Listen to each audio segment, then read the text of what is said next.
Türkmenistanda 12 Mart'ta geçirilecek ýerki prezident saýlawlaryna dalaşýarlary bellige almak çäresi tamamlanan wagty kandidatlaryň saýlawçylar bilen duşuklary dowam edýär.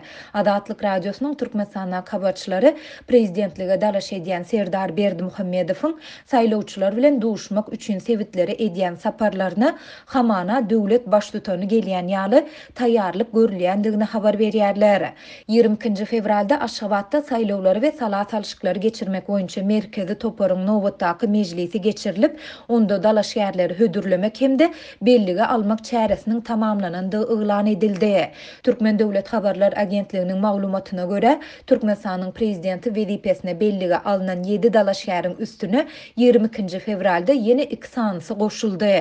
Aşgabat şäherinden we Daşoğuz welaýatynyň raýatlaryň teklipçi toparlary tarapyndan hödürlenen bu dalaşýarlaryň biri Türkmen Döwlet Beden Terbiýe we Sport Institutunyň ilmi işler boýunça prorektory, pedagogika ilmlarynyň kandidaty Hydyr Nunaýew.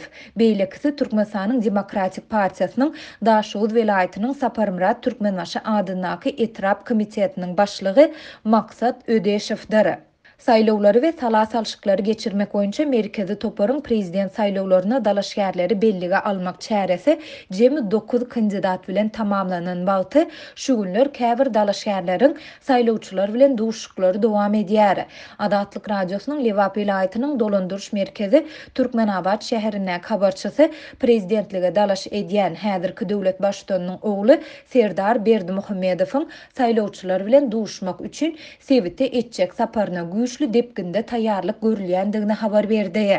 Serdar Berdimuhammedowyň 23 fevralda sebit etmegine garaşylan saparyna dalaşýar däldi. Prezident gelýän ýaly taýýarlyk görülýär. Aeroportdan Türkmenabad şäherine gelýän ýoluň ugrunda ýogurlar geçirilýär.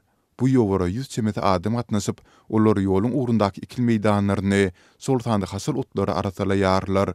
Bu ýoluň ugrunda täze arçalar ekilýär. Diýip ýagdaýdan habarly Çeşmämez 22 fevralda beren maglumatynda gurrun berdi. Şeýlede şäheriň bir tarap Türkmenistan köçesi we onuň ýan ýodalary ýörite ulaglar bilen ýuwulýar. Köçäniň ugrunda ýol hereketiniň düzgünlerini işaret edýän çyzyklar täzeden ak reňke boýalýar.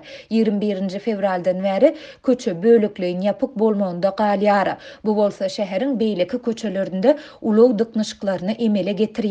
Şäheriň Niýazow köçesinde sürüjüler ulagyny erketmekde we ýol hereketiniň düzgünlerini berza etmekde kynçylyk çekýärler. Sebäbi her çatrakda ýüzlerç ulag dyknyşygy emele gelýär. Umuman Serdar Berdimuhammedowyň taparyna onuň hutkakysy gelýän ýaly taýýarlyk görülýär. Diýip Çeşmämez bellidi. Mundan başga da 22-23 fevralda şäherde hususy awtobuslaryň gatnawyna gadagynçylyk ýerdildi. Bu bolsa şäher ýaşaýjylarynyň bir ýerden başga ýere sapar etmeginde bökdünçlükleri döretdi. Döwlet awtobuslarynyň içi ýolawçylardan doly bolup, köp adam olara sığmaýar. Şäherde transport serişdelerinin yetmezçiligi emele geldi diýip efirde atlandyrylmasyzlygyny soran yerli ýaşaýjy aýtdy. 23 fevralda bir tarap Türkmenistan we Niýazow köçeleriniň ugrunda awtolawlary goýmak hem gadagyn edildi. Şeýlede bu köçeleriň ugrundaky dukanlaryň ýapyk bolmalydygy barada hem buyruk berildi. Bellesek şuňa meňdeş taýýarlyk çäreleri adatça prezident Gurbanoğlu Berdimuhammedowyň welaýatlary edýän saparlarynyň öň ýanynda bolup geçýär. Resmi metbuata görä Serdar Berdimuhammedow 21 fevralda Daşoğuzda saýlawçylar bilen duşdy. Şeýlede 22 fevralda Daşoğuzda başga-da 2 dalaşýaryň saýlawçylar bilen duşugy boldy. TDH ähli dalaşýarlara saýlawlaryň öň ýanyndaky wagyt işlerini geçirmek üçin deň mümkinçilikleriň kepillendirilýändigini habar berýär. Ýöne habarçylarymyz beýleki dalaşýarlaryň saparlary we saýlawçylar bilen duşuklary barada tas hiç kimiň bilmeýändigini aýdýarlar. Bellesek Serdar Berdimuhammedowdan beýleki dalaşýarlaryň atlary ýurdun syýasy durmuşynda häzire çenli tas eşidilmendi. Şeýlede resmi we ýarym resmi medianyň maglumatlaryny nazara alanmazda olaryň saýlaw kampaniýasy babatynda alyp barýan işleri ýa-da işden çykyşlary hem göze iýilmeýär. Adatlyk bilen söhbetdeş bolan DWT toparynyň lideri Murat Gurwanow bu dalaşýarlaryň bir aýdan hem az wagtyň dowamında ýurdun ilatyň kynçylyklaryny öwrenip maksatnama taýýarlamagynyň we bular barada ilatyň öňünde çykyş etmeginiň mümkin däldigini aýdyp, olary saýlawlaryň demokratik ýagdaýda geçirilýändigini görkezmek üçin saýlanyp alynan aktyorlar diýip atlandyrýar. Olar ýöne bir ýerde işlän adamlar ay davay sen ine häzir dalaşgar bolmaly, ýokurkyň buyrugy wa gahrman arkadan buyrugy wa bolly. Şeýle belirlenen adamlar olar görgüller diýen zatdan bilen ok ýöne prosedura boýunça saýlawlar demokrat etmek üçin aktyorlar. Şoň üçin olar hiç kim dinlenok, halkym tananok, halka olar tanatmak mecburlugy ýok. Atası oğlunu prezident etip koyanlar. Deyip Gurbanov aýtdy. Türkmenistanda şu wagta çenli geçirilen hiç bir saýlaw awraýly halkara synçylar tarapyndan erkin ýa adalatly diýip hasaplanmady. Synçylar duýdansyz öňlan edilen irki prezident saýlawlaryny Türkmenistanda häkimiýeti atadan ogla geçirmek synanşygy häsiýetlendirýärler. Bu aralykda Aşgabatda habarçymyz raýatlaryň saýlawlar barada pikir etmeýändigini, olaryň esasy aladasynyň saýlawlardan soňky durmuşdygyny habar berýär. Adamlar umuman hiç sadyň üýtgemejekdigini bilýärler. Ýöne olar iň bolmanda 2-3 ay adyk gytçylygynyň aradan aýryljakdygyna we bankomatlardan bökdönşsiz pul naklaşdyryp biljekdiklerine umyt baglaýarlar diýip yerli ýaşaýjy anonimlik şertinde 23 fevralda habarçymyza gurrun berdi. Vice-premier, Daşary işler ministri Raşid Meredowyň ýolbaşçylygyndaky Türkmen wekiliýeti Russiýa Federasiýasyna Moskwada resmi saparda bolup iki taraplaryň gatnaşyklaryň derwäis meselelerini ara alyp maslahatlaşdy diýip Türkmenistanyň Daşary işler ministrliginiň web sahypasy habar berýär. Merkezi ýurtlar boýunça ekspert bu sapary Türkmen hökümetiniň we prezident Berdimuhammedowyň häkimiýetiň atadan ogla geçýän wagtyna ýurtdaky howpsuzlyk ýagdaýyndan juda alada galmak we Aşgabatyň howpsuzlyk kepilligi üçin ýüz tutup biljek ýeketäk ýurdunyň orsiýet bolmagy bilen düşünülýär. The Turkmen government, President Berdimuhamed, have been really worried about the security situation in his country going forward with his son as president, and he's turned to the only partner that really can offer any security guarantees at all, and that's Russia. Resmi maglumaty görä geçirilen ýepleşikleriň dowamynda Türkmenistanyň we Russiýa Federasiýasynyň sevitleýin howpsuzlyk meseleleri boýunça özara hereketleriniň ýol kartasy 2022-2025-nji ýyllar üçin halkara maglumat howpsuzlygyny öpçün etmek ulgamyna Türkmen Rus hyzmatdaşlygynyň esasy urlarynyň durmuşa geçirilmeginiň meýilnamasy, Türkmenistanyň we Russiýa Federasiýasynyň arasynda diplomatik gatnaşyklaryň ýola goýulmagynyň 30 ýyllygyna bagşlanan çäreleriň meýilnamasy ýaly resminamalara gol çekildi. Taraplaryň bellemegine görä Türkmen Rus gatnaşyklary durnukly, strategik häsiýeti eýe bolmak bilen iki ýurdun prezidentleriniň arasynda gazanylan alalaşyklara laýyklykda ösdürilýär. Gepleşikleriň barşynda hadar deňligi we araçaklaryň aýdyňlaşdyrylmagy barada hem gurrun edildi we taraplar hadarýaka döwletleriniň şu ýyl Türkmenistanyna geçirilmegi meýilleşdirilen 6-njy sammitini üstünlükli geçirmek üçin asnaşykly hereket etmek alalaşygyna geldiler.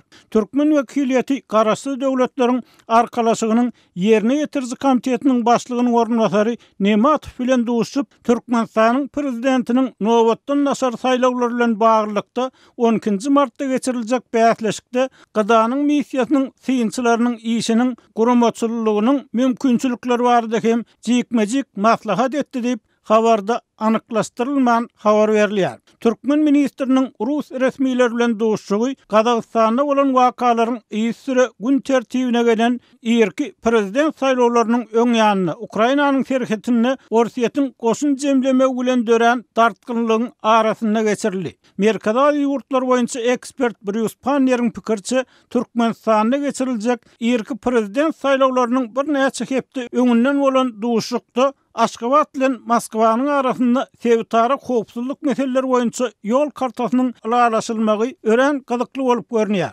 Hünärmen bu iki ýurdun arasynda öňden uly howpsuzlyk hyzmatdaşlygynyň bolanlygyny, ýöne bu hyzmatdaşlygyň soňky döwürde belki de ýurtdaky häkimiýet çalşygy, ýurt ýolbaşçylygynyň atadan ogla geçirilmegi bilen barlykda bir neme ýokarlandyrylmaly bolanlygyny belliýär. The only country that can guarantee Türkmenistan'ın içerki hopsuzluğunu kepillendirip biljek. Egerde häkimetin geçirilmegine içerki garşylyk bolan ýagdaýynda ýa-da häkimetin atadan ogly geçýän wagtynda Türkmenistanda haýsyr bir özgörlük göretmek mümkinçiligi sebäpli ýurtdaşyndan kimdir birileri garşylyk bildirse, Türkmenistanyň içerki meselelerini çözmekde kömek edip biljek. Ýeketäk ýurt hökmünde Türkmenistan Ursiýetden Berdimuhammedowyň maskalasyny häkimetde taklamak üçin nähilem orta bir kömek kepilligine almagy çalışýar. Essentially to keep the Berdimuhamedov family in power.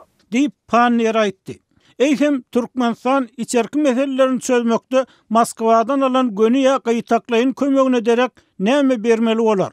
Merkez Aziýa ýurtlary boýunça ekspert bu soragyň öňde duran Hazar sammiti bilen baglykda aýratyn gyzykly bolup görnýändigini, sebäbi Orsiýetiň türkmen gazyny Kaspy deňziniň üstünden Ýewropa bazaryna çykarjak Transhazar gaz geçirji taslamasynyň amala aşyrylmagyna garşy durýanlygyny, üstesine inni Orsiýetiň Germaniýa gaz geçirjek demir gazyk akym iki geçirjisiniň hem togtadylanyny belliýär. We know that Russia does not want to see a Trans-Caspian pipeline go across, especially after Nord Stream got canceled. This was horrible that Nord Stream 2 got canceled. So mundan başga, Hünärmeniň pikirçe Hataýa hasken gaz satýanyna garamazdan Türkmenistan geçen ýyl Orsiýete çak edilişinden köp möçberde gaz satdy we bu bir tarapdan Aşgabatyň Moskwa bolan garaşlygynyň köpelýänligini işaret edýär. Üstesine bir ýagdaý odal Hataýdan alynýan gaz pulunyň az bolmagy bilen bagly bolan bolsa, inni häkimetiň atadan ogla geçmegine Kremliň berjek howpsuzlyk kepilligi şeýle Moskwanyň Türkmenistanyny akylly iş bilýän adamyň häkimet başyna gelmegini islemedligi, Berdimuhammedow ýaly iş bilmeýän adamyň bolmagyny islemegi netijesinde hassa çuňlaşyp biljekdigini aňladýar. What they don't want to see is a reformer or someone who's really clever coming in power.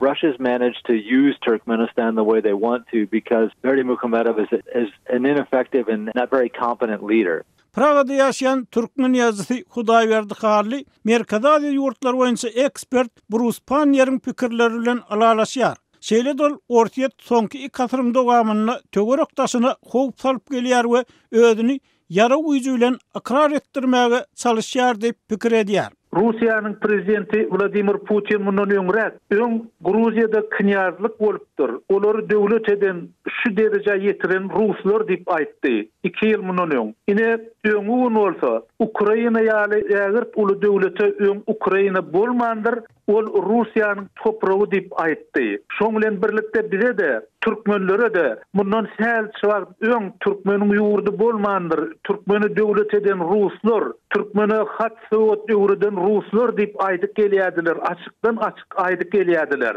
Türkmen ýazgysynyň adatlyk bilen söhbetdeşlikde aýtmagyna görä, Aşgabatyň baş diplomatynyň şuň kununa Orsiýete baryp ýurdun howpsuzlyk meselelerini Moskwa bilen alalaşmagy geljekde Türkmenistanyň öz ýetiýärliligine, öz başlyk döwlet bolmagyna hem howp salyp biler. Inni häzirki döwürde Türkmenistanyň baş diplomatynyň hut şuny Rusiýa barmagy, Rusiýanyň diplomatiýasyna baş egmegi, şolar bilen alalaşmagy, Türkmenistanyň ähli kazananlaryny, garaşdyrlygyny, aýratynam özüň tiýarlygyny howp astyna salýar. Ägir bir uly howply ýagdaý. Maglumat üçin aýdylsa, 2020-nji ýylyň oktýabr aýynda Rusiýa Türkmenistan bilen şondan 17 ýyl odal gol çekilen howpsuzlyk alalaşygyny ratifikasiýa etdi. Bu alalaşyga 2003-nji ýylyň 10 aprelinde Moskwada Rusiýanyň prezidenti Vladimir Putin bilen Türkmenistanyň şol wagtky prezidenti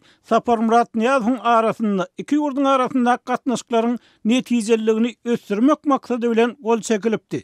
Ýene bir bellemeli ýagdaý Türkmenistanyň baş diplomaty Raşid Meredowyň Moskwada howpsuzlyk meselelerini alalaşýan wagtynda Türkmen parlamenti Aşgabatda işten çekilýän prezident Gurbanuly Berdimuhammedowy Türkmenistanyň ussat diplomat diýen tapawutlandyryş nişany bilen sylaglady.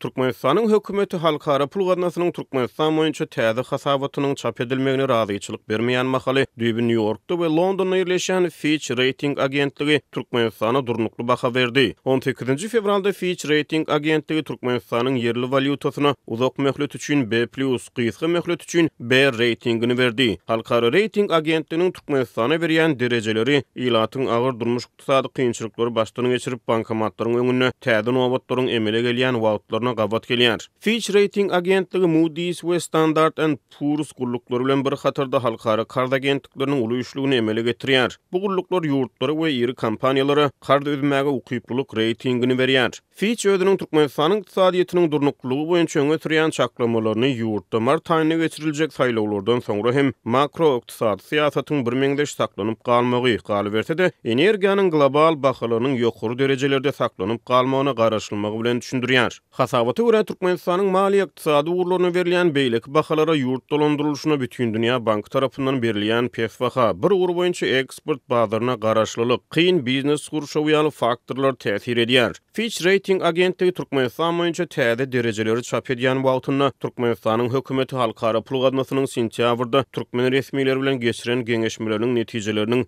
çap edilmegine razyçylyk bermeýär. Halkara pul gadnasynyň ýerine ýetiriji geňeşi 20 sentýabrda Türkmenistan boýunça pikir alışmalary we geňeşmeler tamamlapdyr. Ýöne gaznanyň web saýtyna görä türkmen häkimetleri halkara maliýe guramatynyň wekilleriniň Türkmenistan boýunça taýýarlanan hasabatynyň hemde degişli metbuat beýanatynyň çap edilmegine razyçylyk bermeýär. Halkara valyuta fondy agzan ýurtlaryny arada gol çekileni alaşygyň 4-nji maddasyna laýyklykda halkara pul ulgamynyň netijeligini üpçün etmek üçin agzan ýurtlaryň maliýe ykdysady syýasatlaryny feljerýär we zerur bolany yerli hökümet hemde bank resmiýetleri bilen duşup maglumat toplaýar, iki taraplyň geňeşmeleri geçirýär. Bu işleriň çägine köplençi ýylda bir gezek gaznanyň ýörüýte topary agza ýurda sapar edip degişli işler geçirýär hemde saparyň ýa-da onuň netijeleri boýunça halkara pul gadnasynyň ýerine ýetiriji geňeşine hasabat hödürleýär. Munyň ýa-da ýerine ýetiriji geňeşiň garaýşlary we bellikleri degişli ýurdun häkimetlerine berilýär. Gaznanyň web saýtyna görä türkmen häkimetleri halkara valyuta fondunyň işgärleriniň Türkmenistan boýunça geçiren geňeşmeleriniň netijeleriniň hemde degişli metbuat beýanatynyň çap edilmegine ruhsat bermeýär. Türkmen resmiýetleriniň bu talaby halkara pul gadnasynyň Türkmenistanyň ykdysadyety boýunça hödürleýän statistikarynyň hökümetiň öňe sürýän sanlaryna çapraz gelýän wagtlaryna gabat gelýär. Ýa-da geçen ýylyň fevralyna Türkmen hökümeti 2020-nji ýylda Türkmenistanyň jemi içerik önüminiň ösüş tepkiniň 5,9 götürme barabar bolanyny öňe sürdi. Ýöne halkara valyuta fondy aprelde çap eden hasabatyna Türkmenistanyň jemi içerik önüminiň ösüş tepkiniň 0,18 götürme deň bolanyny aýtdy. Halkara pul gadnasy 2022-nji ýyl üçin Türkmenistanyň jemi içerik önüminiň ösüş tepkini 1,17 götürme teoreklerine çaklaýar. Ýöne Türkmen hökümetiniň hödürleýän sanlary halkara gadnanyň sanlaryna ýene-de çapraz gelýär. Türkmen hökümeti 2022-nji ýyl üçin jemi içerik önüminiň ösüş tepkiniň 6 götürmeden gowrak boljakdygyny çaklaýar. Galy berse de bütün dünýä banky dünýä ykdysadyetiniň perspektiwalary boýunça çap edýän soňky hasabatlaryna otwarly maglumatlaryň ýoklugy sebäpli Türkmenistany iki gezek ýylyna hasabatdan çykardy. Esaslandyrylan hildäki otwarly maglumatyň ýoklugy sebäpli bütün dünýä banky häzirki wagtda Türkmenistan we Venezuela boýunça ykdysady önüm girdi ýa-da ötüş maglumatlaryny çap etmeýär. Türkmenistan we Venezuela makro ykdysady agregatlardan aýrylýar diýip bütün dünýä banky iýunna hemde ýanwarda çap eden hasabatlaryny aýtdy. Ýurtda dowam edýän ykdysady kynçylyklary baramazdan Türkmenistanyň hökümeti halkara maliýe guramalarynyň hasabatlaryny agdaman ýurdun maliýe ykdysady pudowynyň ösüşleri beslenýändigini öňe sürýär. Ýurtda valyutanyň goşa bahasy Merkezi Bank tarapyndan kesgitlenen resmi bahasy hemde gara bazar bahasy hereket edýär. Merkezi Bank dollaryň resmi alış-çalış bahasyny soňky ýyldan gowrak wagt bäri 3,5 manatdan saklaýar. Ýöne gara bazarda yerli puluň hümmeti resmi kursdan 5-6 esse ýokary bolmagyna galýar. Bu aralykda Azatlyk radiosynyň Aşgabatdaky habarçysy 20 fevralda paýtagyň bankomatlaryna ýene-de uly nowatlaryň emele gelip başlanyny, yerli ýaşaýjylaryň puluny atlaşdyrmakda kynçylyk çekýänliklerini habar berdi. Türkmenistanyň maliýe we ykdysadyet pudowyny geçen ýylyň fevral aýyndan bäri prezident Gurbanguly Berdimuhammedowyň ogly vice-premier hemde 12-nji mart saýlawlaryna prezident wezipesine dalaşgar Serdar Berdimuhammedow gödäwçilik edýär.